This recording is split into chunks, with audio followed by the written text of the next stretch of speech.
I killed my own aunt when I was 15. To this day my family has no clue. This is something that has kept me up at nights. It still does.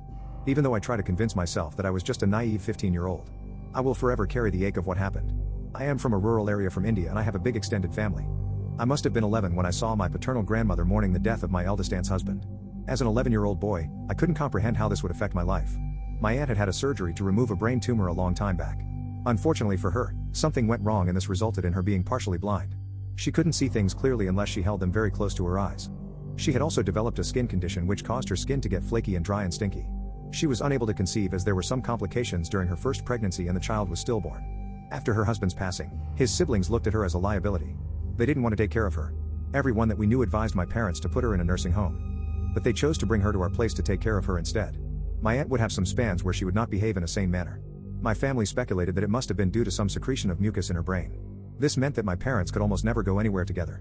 One of them would have to stay back home and tend to my aunt. She would get really paranoid if she got an inkling that my mother or father were out of town. Her paranoia would send her into a frenzy. This went on for almost 5 years. My parents didn't bat an eye during that time. They ensured that my aunt was treated with respect and love. In some dark corner of my vindictive brain, I started blaming my aunt for all the compromises that my parents had to make. I never said it out loud. I knew that my parents would never have thought I had such a narrow and filthy mindset. My behavior towards my aunt was cold to the extent of being rude. During her last bout of illness, she was almost unconscious. One moment she'd be shivering with cold, and the next she'd be sweating. She would use all of her strength to get up from the bed only to collapse after taking a step or two. One evening, she vomited and defecated multiple times. My parents, undeterred and solemn, quietly cleaned up after the mess. They tried to stay positive and battled yet another sleep-deprived night. The next morning, my aunt felt a bit better. She was as lively as ever. I would usually refrain from visiting her room because it smelled horribly of excrement and puke. I assured my mother that I would tend to my aunt so that my parents could take a rest. They hadn't had the luxury of sleep for the past week. I was feeding my aunt the rice paste when she got sick and vomited all over me. I was enraged. I shouted, "Why don't you die already? Do you like harassing my family like this? Do you live off their pain?" I knew that what I had said had crossed the lines of indecency. I was beyond forgiveness.